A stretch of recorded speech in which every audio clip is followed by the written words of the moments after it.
صل وسلم دائما أبدا على حبيبك خير الخلق كلهم. بسم اللہ الرحمن الرحیم. السلام علیکم ناظرین. پروگرام نور اسرار کے ساتھ آپ کا میزبان نذیر احمد غازی حاضر ہے. ناظرین اکرام، اسماء النبی الکریم صلی اللہ علیہ وآلہ وسلم میں سے ایک اسم مبارک پڑھنے کی سعادت حاصل کر رہا ہوں. سیدنا ازہد الناس صلی اللہ علیہ وآلہ وسلم، ہمارے سردار سب سے زیادہ زہد والے، درود و سلام بھیجے اللہ آپ صلی اللہ علیہ وسلم، آپ کے آل پاک اور آپ کے صحابہ کرام پر. اس اسم اقدس کی تفسیر میں یوں ہے کہ نبی کریم صلی اللہ علیہ وسلم تمام انبیاء علیہم السلام سے زیادہ ان معنوں میں تارک الدنیا تھے کہ کبھی آپ صلی اللہ علیہ وسلم کے لیے دسترخوان نہ بچھایا گیا جس پر کھانا لگایا گیا ہو، اور کبھی آپ نے گندم کی روٹی سیر ہو کر متواتر 3 دن نہ کھائی. اور آپ صلی اللہ علیہ وسلم تو اپنے پیٹ مبارک پر پتھر بھی باندھا کرتے تھے. سیدنا انس رضی اللہ عنہ سے روایت ہے کہ حضور اقدس صلی اللہ علیہ وسلم کل کے لیے کوئی چیز ذخیرہ نہ کرتے تھے.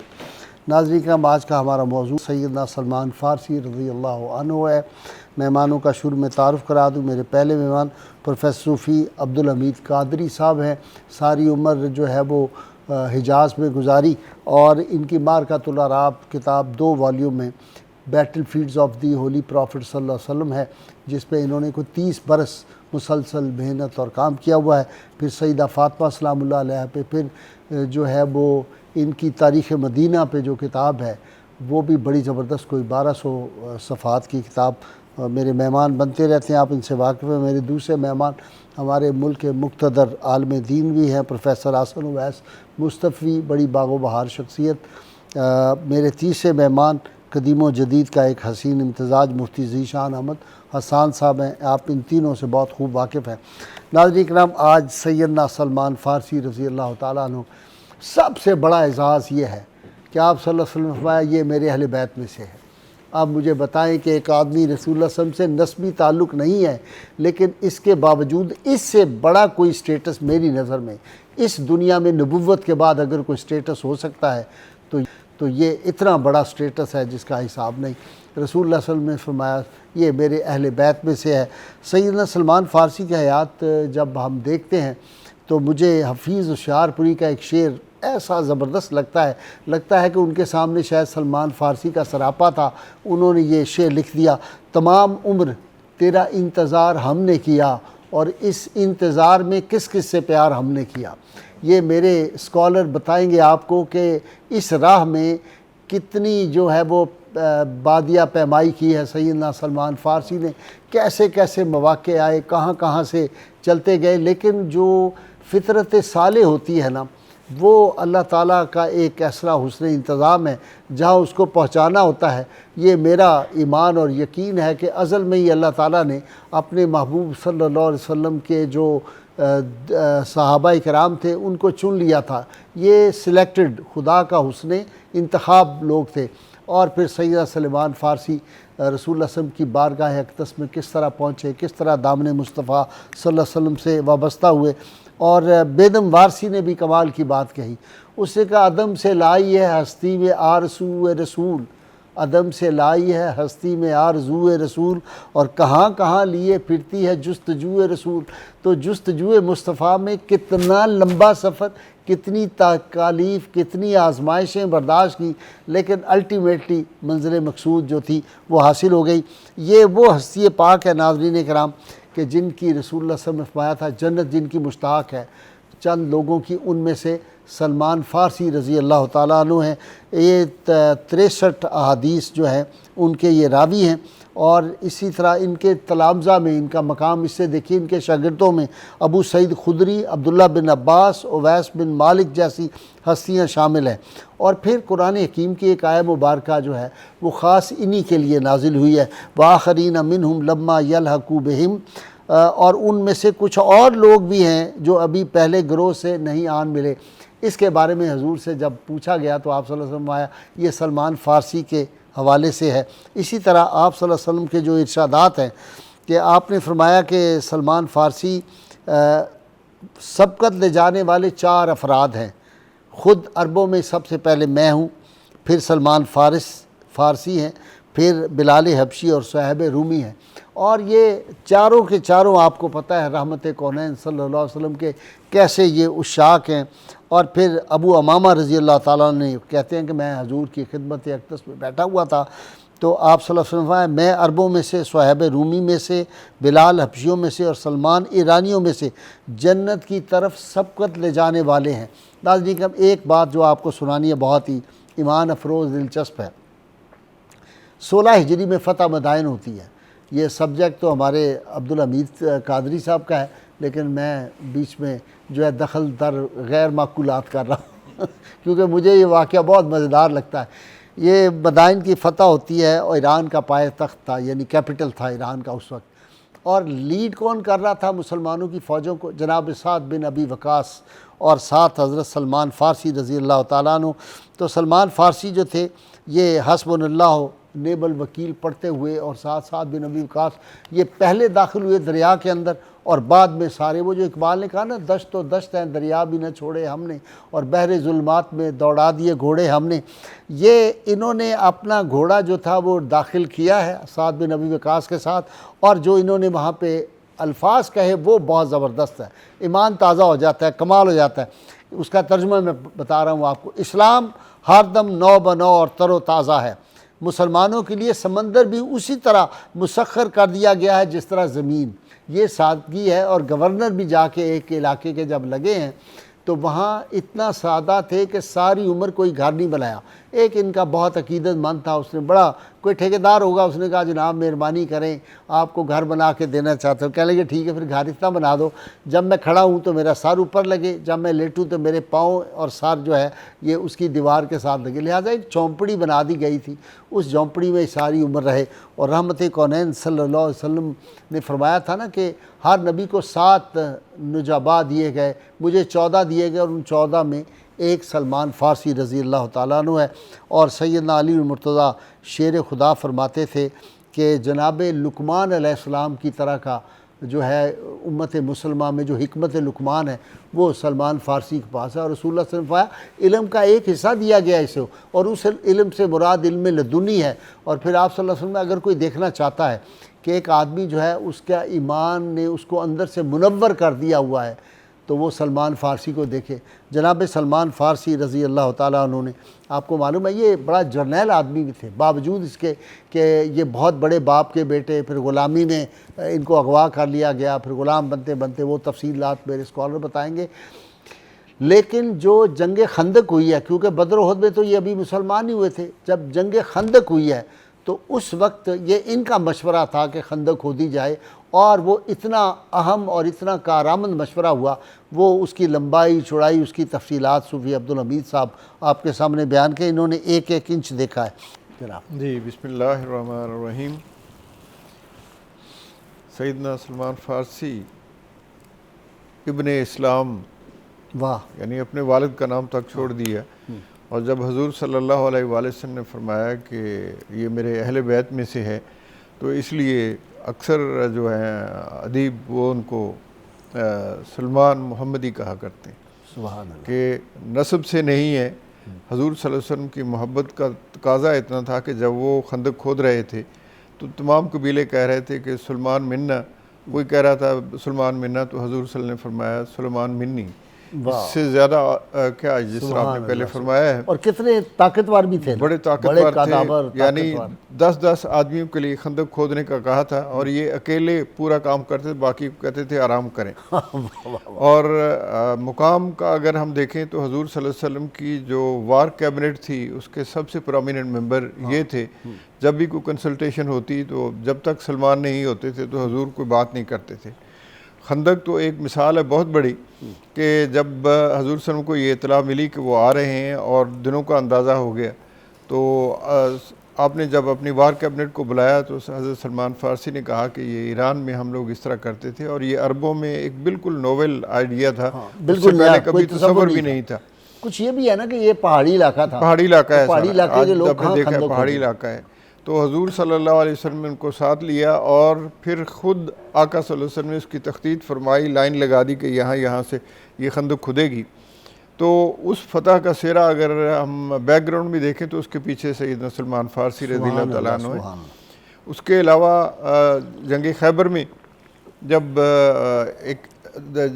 قلعہ کموز کا جو تھا مرب کا فتح ہو گیا تو آگے دو بہت بڑے اور دوسری وادی میں قلعے تھے.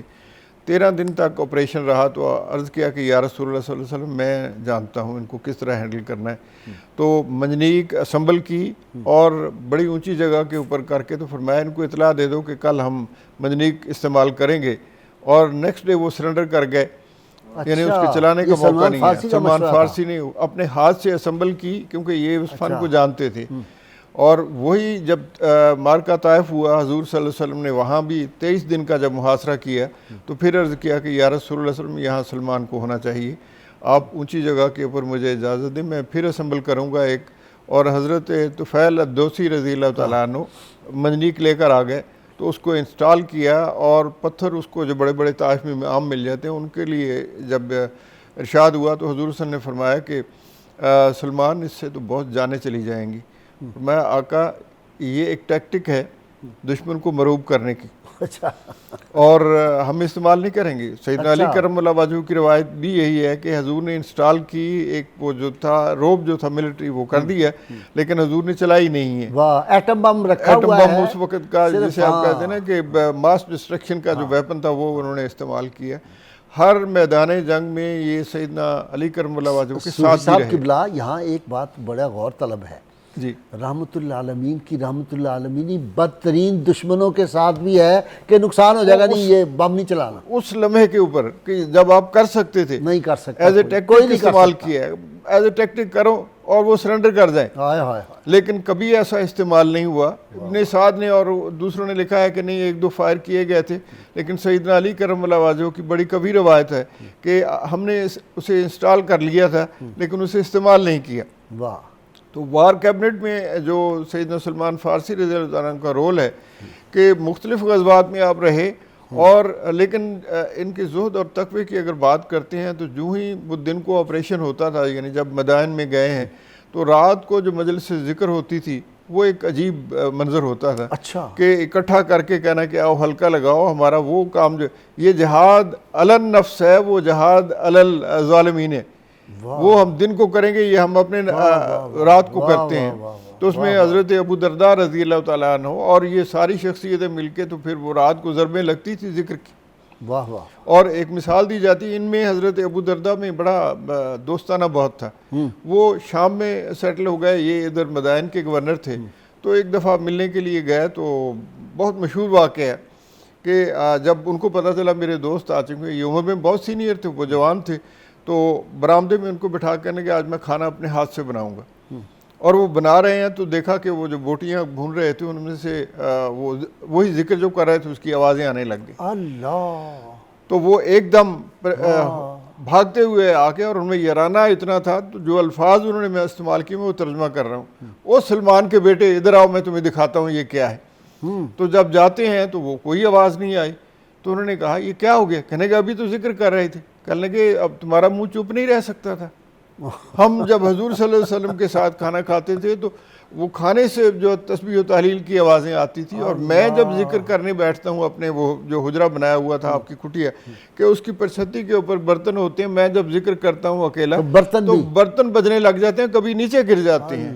تو یہ ذکر اور فکر جو ہے خاص طور پر سیدنا سلمان فارسی, اور اسی لیے سلاسل کے بانی بھی ہوئے. تو یعنی سب سے بڑے اگر اہل نقشبند کی طرف جاتے ہیں تو وہ سلسلے کے بانی نظر آتے ہیں. تو فقر کو بھی ساتھ رکھا ہے اور ساری عمر فقر میں گزاری, حتیٰ کہ وہی بنی قریظہ کا وہ باغ جسے باغ سلمان فارسی کہتے ہیں حضور صلی اللہ علیہ وسلم نے آپ ہی کو عطا کر دیا. آپ نے تو فل دیکھا ہے, پورا دیکھا, پرانے دور سے دیکھا ہے, اس کی کھجوریں تک کھائی ہیں ہم نے. میں نے بھی جب میں 91 میں پہلی دفعہ گیا ہوں 92 میں تو اس وقت ابھی تھا باغ, اور الحمدللہ میں وہاں سے اصل جو حضور صلی کے ہاتھ کا اس کی گٹکیں آج بھی میرے پاس ہیں. اچھا. کاشت بھی کی ہیں اور ایک درخت پورا ہو بھی گیا ہے. اچھا. تو یہ جو تھا تو کہنے لگے یہ باغ سلمان فارسی کے نام پہ نہیں, یہ الفقیر کے نام پر ہے. آج بھی آپ جائیں تو بیر فقیر لکھا ہوا ہے. فقر کا یہ عالم ہے کہ کوئی چیز کو اون نہیں کرتے تھے کبھی, اور شان یہ ہے کہ اگر ابن سعد اور دوسروں کی روایت کے کہ جب آپ کی آخرت کا آخری وقت آیا تو جو بھی ان کی تنخواہ تھی اس سے لے کے صرف ایک جو کی روٹی کھاتے تھے، باقی بچوں میں بانٹ دیتے تھے. لیکن حضرت حذیفہ بن یمان ان کے اس وقت وزیر مالیہ تھے مدائن میں، کہنے لگے مجھے 500 میرا جو بنتا ہے نا وہ لا کے دے دو. تو وہ حیران تھے، کہنے لگے اس کی خوشبو لے آؤ، بہترین خوشبو لے کر آنا. اور دوسرے دن اپنی زوجہ سے کہا کہ یہ تو تھوڑی ہے. اوپر جو محل تھا حضرت سعد بن ابی وقاص نے بنایا، اس کے پچھواڑے کٹیا بنائی ہوئی تھی. تو کہنے لگے آج اس محل کی چھت کے اوپر نا کوئی لکڑیاں کھڑی کر کے ایک 12 دری ٹائپ بنا دیا جائے. تو انہوں نے کہا کیوں؟ کہنے بنا دیا جائے نا. تو وہ بن گیا. اور صبح اٹھے تو کہنے کہ میری چارپے بیمار تھے کہ اوپر لے جاؤ. تو زوجہ کو کہا کہ بھی اس طرح کرنا ہے تم نے، میں جب تم مجھے وہاں رکھ دو تو یہ جو خوشبو ہے پانی میں بھگو کے چاروں طرف لگا دینا، پھیرا دینا، کیونکہ میرے آقا صلی اللہ علیہ وسلم مجھے لینے کے لیے آ رہے ہیں. میں اس لیے اپنا ایک کمرے کا دروازہ نہیں رکھنا چاہتا تھا، جدھر سے بھی حضور آئیں گے میری روح آپ کا استقبال کرے گی. اور اس طریقے سے پھر فرمانے لگے 1 گھنٹے کے بعد آ جانا. اب 1 گھنٹے کے بعد گئے تو وہ اپنا روح پرواز کر. جناب کیسے واقعات ہیں، دل چاہتا صوفی صاحب بیان کرتے رہے اکیلے ہی اور ہم سنتے رہے. بسم اللہ الرحمن الرحیم. سرور و کیف کا جو انداز، جو ذکر سے لے کر فکر تک اور فکر سے لے کر اور کیفیت پرواز روح اور طلعت کیفیت قلب اس وقت عجیب بن رہی. حضرت سلمان فارسی رضی اللہ تعالیٰ عنہ یہ وہ ہستی ہیں جن کے لیے قرآن مجید فرقان حمید کی 3 آیات اچانک جو ملائیں تو بڑا خوبصورت آپ کی بارگاہ کی خیر اور آپ کی شان و عظمت کا پتہ لگتا ہے. پہلا تو اللہ رب العزت نے جو فرمایا نا، افمن شرح اللہ صدرہ للاسلام فهو علی نور من ربہ، کہ جس کے لیے اللہ اسلام کے لیے جس کا سینہ کھول دیتا ہے وہ اپنے رب کی طرف سے نور پر ہوتا ہے. تو آپ حضرت سلمان فارسی کی جو سٹرگل ہے 250 سال کی عمر کے اندر تاجدار کائنات کی بارگاہ تک پہنچنے تک میں، وہ سارا اس آیت کا مصداق ہے. پھر یہ وہ ہستی ہیں جو معیار ایمان ہے. میں آپ کو ایک ایمان افروز بات سناؤں. ایک صوفی صدیق صاحب تھے، میرے والد صاحب کے شاگرد تھے. تو ساری عمر وہ ایک کوٹھی میں یہ کھانا بناتے تھے. آخری عمر میں وہ جا کے قبرستان میں بیٹھ گئے تھے. بڑا عبادت گزار آدمی، شادی نہیں کی ساری عمر. میاں جی کو ایک دن میاں جی تہجد میں بیٹھے ہوئے تھے تو ان کو کہنے لگے کوئی خاص وظیفہ دو.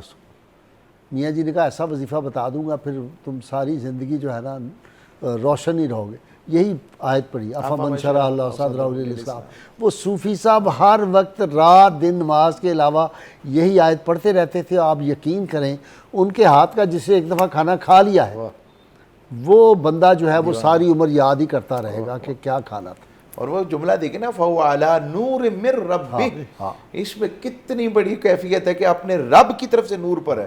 یعنی نور پر ہونے والا کیسے ہو سکتا ہے کہ وہ لائٹ میں ہو اور وہ خود روشن نہ ہو اور منور نہ ہو؟ یہ ممکن نہیں. اور یہ پھر حدیث جسے دیکھنا ہو جس کا پورا دل. اور پھر آقا اسلام نے جو فرمایا ان کے لیے، انہی کے لیے فرمایا، ایسی ہستیوں کے لیے فرمایا اذا رؤوا ذکر اللہ، جنہیں دیکھو تو اللہ یاد آ جاتا ہے، جن کا عمل دیکھو تو آخرت یاد آ جاتی ہے، اور جب وہ بولتے ہیں تو دل رقت قلبی سے تڑپتا ہے. یعنی ان کے اس بولنے سے علم نافع نصیب ہوتا ہے. یہ اہل معرفت لوگ ہوتے ہیں جن کا ذکر ہو رہا ہے. اور پھر قرآن مجید نے ان لوگوں کو معیار ایمان قرار دیا ہے. جیسے اللہ نے فرمایا نا قرآن مجید فرقان میں سورہ بقرہ میں معیار حق ہے. یہ صحابہ معیار حق، معیار ایمان. ٹھیک فرما رہے ہیں، ٹھیک ہے میری تصحیح. فرمایا فَإِنْ آمَنُوا بِمِثْلِ مَا آمَنْتُ بِهِ فَقَدْ اهْتَدَوْا. فرمایا اگر یہ آپ کی طرح ایمان، تمہاری طرح محبوب کے غلاموں کی طرح، یعنی منافقین بھی ایمان کا دعویٰ کرتے، تو فرمایا فَإِنْ آمَنُوا بِمِثْلِ مَا آمَنْتُ بِهِ فَقَدْ اهْتَدَوْا، اگر یہ آپ کی طرح ایمان لائے تو ہدایت پا جائیں. اور پھر تیسری بات جو آپ عرض کر فرما رہے تھے یہاں پر کہ ان الذین یغضون اصواتهم عند رسول اللہ اولئک الذین امتحن اللہ قلوبهم للتقوی. فرمایا جو ادب رسالت میں آپ کی چاشنی والا ہو جاتا ہے، اللہ کریم اس چاشنی ادب کی وجہ سے اس کے دل کو تقوی کے لیے خود چن لیتا ہے اور اسے محبت رسول کا، اسے ادب رسول کا اور اسے عشق رسالت مآب کے لیے اس کا سینہ کھول دیتا ہے۔ حضرت سلمان فارسی رضی اللہ تعالیٰ عنہ جو جن مولا علی المرتضیٰ جنہیں میں تو بھی آپ نے ذکر کیا، تو آپ تو لقمان امت مصطفیٰ ہیں، لقمان امت ہے جو آپ نے ارشاد فرمایا مولا علی المرتضیٰ کے حوالے سے۔ اور آپ حضرت سلمان فارسی سب سے پہلے جب اپنے گھر سے نکلتے ہیں، مجوسیوں کے بہت بڑے ویل آف گھرانے کی شخصیت ہے، بہت بڑے جاگیردار تھے مجوسی، اور وہاں سے ان کا سفر بنتا ہے شام کی طرف۔ شام میں وہ 2 پادریوں کے پاس رہتے ہیں، اور جب وہ پہلے پادری کے پاس رہتے ہیں وہ شخص قول میں تو بہت اچھا تھا مگر فعل میں بالکل تضادات کا شکار تھا۔ میں دیکھتا ہوں کہ ہمارے بعض پیران نظام کے لندن کے جو ایسٹس آئے ہیں، جب میں وہ پڑھتا ہوں تو وہ سلمان فارسی کا وہ جو ہے بالکل مجھے لگتا ہے کہ اس دور میں بھی ایسے تھے، اس دور میں آپ اندازہ کریں 20 ارب 15 ارب 18 ارب 30 ارب، اور جو سب سے غریب کا آیا وہ ہے جی 70 کروڑ روپیہ ہے، وہ چونکہ لیٹ گیا تھا اور غریب تھا۔ یہ پیسے یہ قبر میں کہاں لے جائیں گے؟ یہ کیا لوگوں کو سبق دیتے ہیں کہ جی لوگوں کو خواجہ نظام پاک کی باتیں سنانا اور خود ان کی زندگیاں شہنشاہ اکبر اور شہنشاہ ایران والی۔ اور پھر وہاں سے آپ نے پھر اس کا چٹا کٹا اس کی موت کے بعد کھول دیا نا کہ یہ جو کہتا تھا عمل نہیں کرتا، 7 اس کے جو گڑھے نکلے خزانوں کے، پھر دوسرا متقی تھا۔ پھر وہاں سے آپ اس نے جب اس کا وقت وفات آیا تو آپ نے اس سے اجازت پوچھا کہ میں کدھر جاؤں، تو پھر موصل پہنچے، موصل سے پھر آپ وہاں پر جو تھے ان کی خدمت کرتے رہے۔ پھر اس سے پوچھا جب اس کا وقت وفات آیا تو انہوں نے کہا اب ایمر ادھر چلے جائیں، یہ ترکیہ والی سائڈ کے اوپر وہ علاقے کا نام ہے نصیبین، وہاں پہنچ گئے اور نصیبین سے پہنچ کر وہاں پر پھر خدمت کرتے رہے۔ پھر اموریہ پہنچے ہیں، وہاں پر پھر جو آخری تھا اس نے کہا کہ تاجدار کائنات صلی اللہ علیہ وسلم کی ظہور کا زمانہ قریب ہے، کھجوروں والی بستی میں پہنچ جاؤ، جس طرح پہنچ سکتے ہو تمہیں ہدایت و کرم کی ساری راہیں مل جائیں گی غلام بن کر۔ اب یعنی کہ ہر مصائب ہر مشکلات میں سے اور وہاں جا کے پھر اعلان کیا غلام مصطفیٰ بن کر میں بک جاؤں مدینے میں، محمد نام پر سودا سرے بازار ہو جائے، سرے بازار ہوا سودا، ہوا سودا سرے بازار، سرے بازار ہوا، سبحان اللہ۔ اور آقا علیہ السلام کی بارگاہ میں مختصراً کے پہنچے پھر، اور حضور کی بارگاہ میں جب پہنچے تو حضور کو سائل صدقہ کی کھجوریں پیش کی، حضور نے قبول تو فرمائی مگر خود استعمال نہیں فرمائی، اور جا کے یہ کہا کہ میرا تو اس جہان میں کوئی نہیں تیرے سوا، عرض تیری سما تیرے بندے تیرے خدا تیرا۔ آئے ہائے ہائے آئے ہائے، رسول پاک کی عظمت کی معرفت ہے یہی، جو جانتا ہے زیادہ وہ بولتا کم ہے۔ سبحان کے عشق کے رنگ عجیب ہو جاتے ہیں، سبحان اللہ۔ اور ان کے کردار کے قد ناپ رہی ہے دنیا، جن کے دیوانوں کے قد تک ناپے نہیں جاتے۔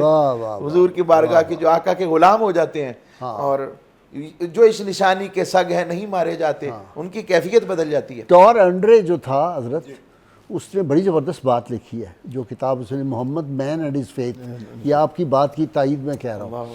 اس نے کہا ہم نے بچپن سے اپنے پادریوں کے سنا رسول اللہ صلی اللہ علیہ وسلم کے خلاف بہت زیادہ عرضہ سرائی ہے وہ، تو ہمیں بڑی نفرت تھی حضور کا نام سن کے۔ کہتا ہے میں ایک دن بیٹھا ہوا، میں نے کہا میں پروفیسر ہوں، مجھے کم از کم عقل استعمال کرنی چاہیے اور میں خود کیوں نہ پڑھوں۔ کہتا ہے جب میں نے ارادہ کیا تو میں لائبریری میں گیا تو میں نے ایک اور ارادہ آ گیا میرے سے خیال میں کہ انہوں نے جو ٹیم تیار، ان کے جو کلوزسٹ تھے پہلے وہ تو دیکھے انہوں نے بندے کیسے تیار کیے تھے۔ کہتے آئی سلیکٹڈ 4 پرسن، صدیق اکبر رضی اللہ تعالیٰ، سیدنا عمر فاروق، عثمان ذو النورین، علی المرتضیٰ، 4 بندے میں نے سلیکٹ کیے، ان کی میں نے زندگیاں پڑھی تو میں اس نتیجے پہنچا کہ ان چاروں جیسا پوری دنیا میں کوئی نہیں، تو جو ان کے آقا ہوں گے جنہوں نے ان کی تربیت کو، ان کا کیسے مقابلہ کر سکتے۔ جناب مفتی صاحب آپ کی طرف آگے، سیدہ عائشہ صدیقہ رضی اللہ تعالیٰ عنہ کی ایک بات، سبحان اللہ، وہ فرماتی ہیں کہ حضور صلی اللہ علیہ وسلم کو بڑا پیار تھا سلمان فارسی، یہ آتے اتنی لمبی نشست ہوتی بیٹھتے، یہ ہم کہتے ہیں آج ساڑھی واری جڑی ہے وہ یہی لے گئے۔ سر اصفہان شہر سے زرتشت اور مجوسی مذہب کے، زرتشت جو تھا جی زرتشت اور مجوسی مذہب کے گھر میں پیدا ہونے والا ماں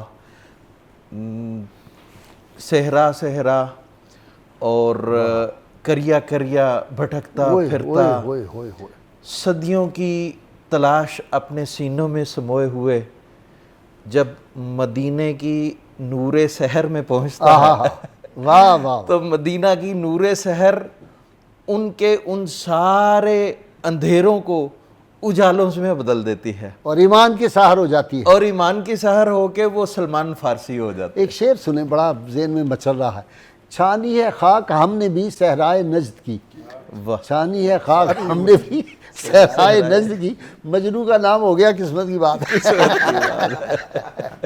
جی۔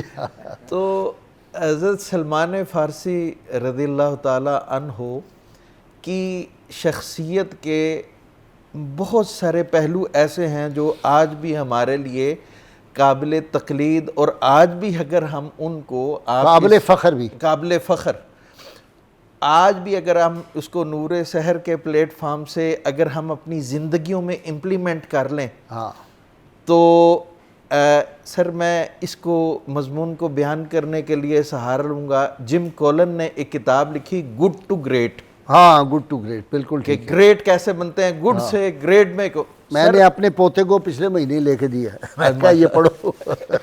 سر اس نے 1400 کمپنیوں کا انالیسز کر کے 11 کی گریٹنس اس نے بیان کی، تو اس میں ایک جو ٹریٹ اس نے بیان کیا نا، اس نے کہا کہ لیول 5 لیڈرشپ، جو گریٹنس کے لیڈرشپ ہوتی ہے نا، اس میں 5 قسم کے ٹریٹ ہوتے ہیں۔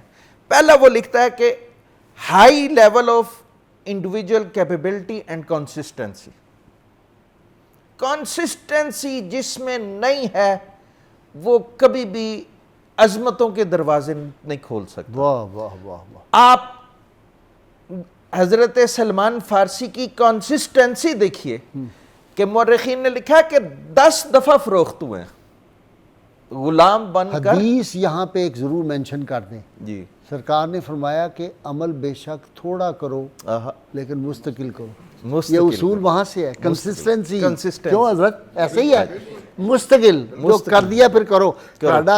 ایک دن 100 نفل پڑھنے، دوسرے دن محفل میلاد ہی بیٹھے، نماز بھی صبح دی گئی۔ نماز بھی گئی۔ تو حضرت سلمان فارسی کی زندگی سے آپ غلام در غلام کبھی بیچے جا رہے ہیں، کبھی خریدے جا رہے ہیں، صبح سے شام تک محنت مزدوری، کوئی گھر نہیں، کوئی ٹھکانہ نہیں، لیکن سچائی کو پانے کی جو لگن ہے اور جو کنسسٹنسی ہے، واہ واہ واہ، وہ حضرت سلمان فارسی کی زندگی آج بھی ہمارے لیے مینارہ نور ہے۔ واہ واہ واہ، پھر دوسری بات وہ لکھتا ہے کہ گریٹنس کا دوسرا لیول یہ ہے کہ بندہ کنٹریبیوٹنگ ٹیم ممبر ہو۔ آج جن لوگوں کی آپ اکثر نشاندہی کرتے ہیں، ان لوگوں میں ٹیم پلیئر ہونا ہی نہیں ہے سر۔ یہ ہر بندہ کہتا ہے کہ میں ہی آج کا امام اعظم ہوں، میں ہی آج کا فقیہ ہوں، میں ہی آج کا شیخ الاسلام ہوں، میں ہی آج کا جو بھی ہوں، میں ہی ہوں، مجدد میں ہوں، غوث میں ہوں، کتب میں ہوں، عبدال میں ہوں، میں ہی ہوں، اور میرے دائیں بائیں کوئی نظر نہیں آتا۔ ٹیم ممبر نہیں ہے، یہ ٹیم پلیئر نہیں ہے۔ وہ کہتا ہے کہ جو ٹیم پلیئر نہیں ہے نا، وہ گریٹنس کو نہیں پا سکتا۔ اب سلمان فارسی کی دیکھیں، جیسے ہی وہ مسلمان ہوتے ہیں، یعنی آپ نے جیسے بتایا غزوہ بدر احد میں تو تھے ہی نہیں، اس کے بعد غزوہ خندق کے موقع پر جب ایسے ٹیم پلیئر بنتے ہیں کہ مین ٹیم پلیئر بن جاتے ہیں، حالانکہ لیٹ آئے ہیں لیکن جناب فرسٹ میں ایسے کہ جو وار کیبنٹ کے ممبر ہو جاتے ہیں، بڑا اچھا لفظ یوز کیا ہے، اور وہ ایسا مطلب میں سمجھتا ہوں کہ آج ہم جو میں کہتا ہوتا نا کہ چھا گئے ہو۔ تو سلمان فارسی رضی اللہ تعالیٰ عنہ کی زندگی سے آج ہمارے چھوٹوں کو، بڑوں کو، ہر ایک کو کسی کے پیچھے چلنا سیکھنا چاہیے، کسی کے ساتھ چلنا سیکھنا، کوئی بڑوں کی عزت سیکھنی چاہیے، کوئی رائے کا احترام سیکھنا چاہیے، عمر کا ہی احترام سیکھنا چاہیے۔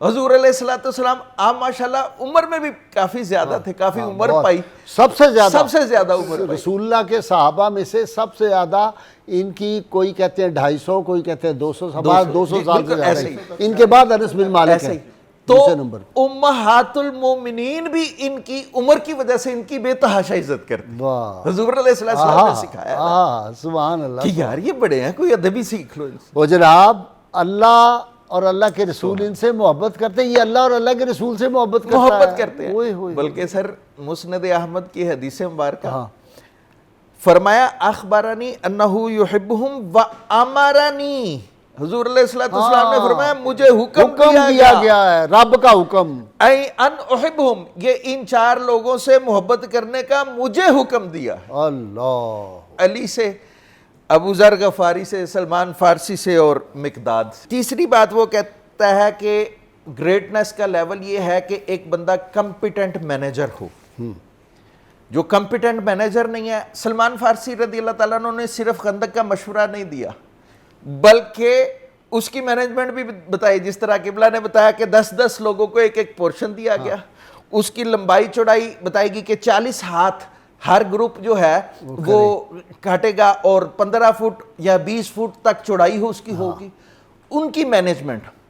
اور پھر کہا کہ چوتھی بات یہ ہے ایفیکٹیو لیڈر۔ سر آپ ان کی لیڈرشپ دیکھیں بطور خاص جب آپ مدائن کا گورنر رہتے ہیں، ہاں بعد میں گورنر، اس کے بعد اب یہاں پر گورنری میں آپ نے بھی نام لیا ان کے جو مالیات کے تھے حضرت حذیفہ۔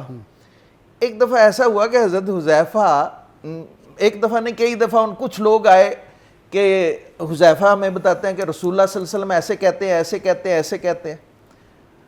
تو حضرت سلمان فارسی نے کہا یار حذیفہ کی باتیں ہیں، حذیفہ کو ہی پتہ ہوگی، حذیفہ سے ہی پوچھو۔ اچھا، تو حضرت حذیفہ آگے کہ حضرت آپ نہ میری باتوں کی تصدیق کرتے ہیں نہ تردید کرتے ہیں، حالانکہ آپ کو پتہ ہے کہ یہ رسول اللہ صلی اللہ علیہ وسلم نے فرمایا۔ حضرت سلمان فارسی کی فقاہت دیکھیے، انہوں نے کہا کہ حذیفہ رسول اللہ صلی اللہ علیہ وآلہ وسلم مختلف لوگوں کو مختلف سچویشن کے حساب سے مختلف باتیں کرتے تھے، تم وہ باتیں ان کو رسول اللہ صلی اللہ علیہ وسلم کا فرمان بنا کر تم تو ان کو آپس میں لڑا دو گے کہ یہ بھی رسول اللہ کا فرمان ہے، یہ بھی رسول اللہ کا فرمان ہے۔ اس سچویشن کو تو سمجھو، جس سچویشن میں جس خاص بندے کے لیے کچھ کسی موڈ کے تحت رسول اللہ صلی اللہ علیہ وسلم نے کچھ کہا، اس کو اسی تک رہنے دو، اس کی بیک گراؤنڈ کو سمجھو، ایسے کہہ کہ ہر ایک کو ایک دوسرے کے ساتھ لڑانا دینا۔ تو سر یہ گریٹ فقاہت تھی ان کے پاس۔ صرف 60 حدیثیں، اس قدر رسول اللہ صلی اللہ علیہ وسلم سے مرویات میں صرف 60 حدیثیں ہیں، جلدی بیان نہیں کرتے تھے، فقاہت سمجھتے تھے کہ یہ سچویشن کیا ہے، اس سچویشن کا تقاضا کیا ہے، یہ اصل چیز ہوتی ہے۔